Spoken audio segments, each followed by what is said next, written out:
By way of introduction to media and globalization, I'd like you to think about these questions. In what ways are the media a part of globalization, especially with relation to technologies and access to the web and the internet through mobile devices, internet cafes all over the world, social media like Twitter and Facebook, which we've seen in the media lately, especially the uprisings in Egypt just about a year ago or so. How does the media in general, play a part?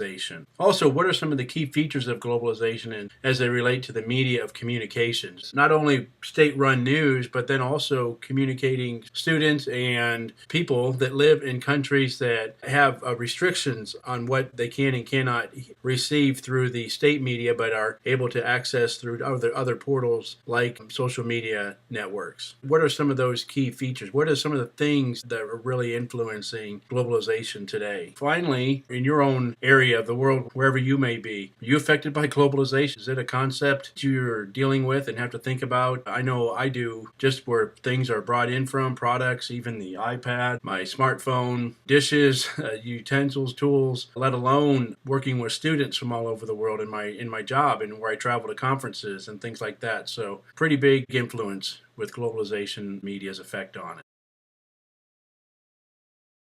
This section here, I think, is really important on globalization as history. In the past, globalization had more to do with trading spices and goods from around the world, like artifacts and things that you couldn't get in other parts of the world. And that's somewhat still true today, but that's more of a 20th century model. 21st century model is a lot of information going back and forth, technologies, advanced technologies, electronics, and things like that coming from Asia to the West in particular because of cheap labor costs. People have always traveled, trading and things like that, but now on a more advanced scale with the evolution of the media, with the opportunities that the common person is given with different pieces of media and being able to see what's going on in other parts of the world through movies and documentaries and travel shows and things like that, and to be able to learn about these things through the History Channel and other networks like the Discovery Channel and all that to bring us up to speed in a much quicker way and much more informed than our ancestors were.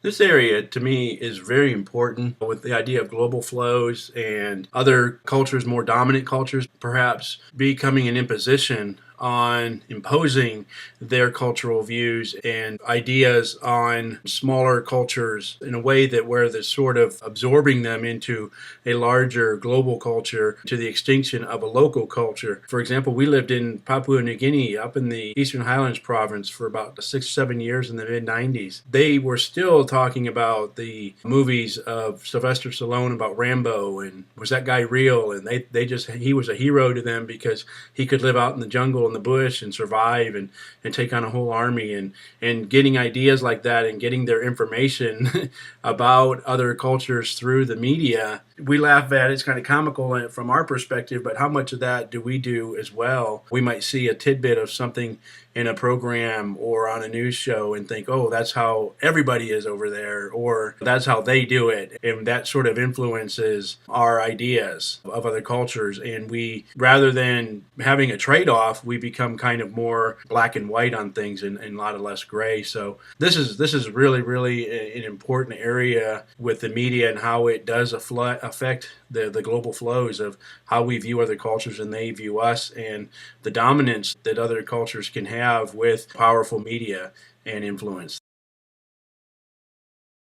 The facets of globalization, I think for most of us, is pretty clear seeing how the different countries of the world, especially in Europe with the recent economic crisis that we faced, had shockwaves felt really literally all over the world in the different stock markets and people's retirement accounts and things like that. And we see that no longer are we isolated by our geographic borders, but that we're being influenced because we are connected globally with our finances, the trade agreements that we have with partners, and we just see how that these nations no longer stand alone with their economic interests and things like that. We're all intertwined anymore on a global scale, as well as so is information and social contact. We're being able to instantly see each other through technology, through the computer and our mobile devices, being able to call up people through the internet and to talk and to have video chats, and literally almost anywhere in the world that has an internet connection.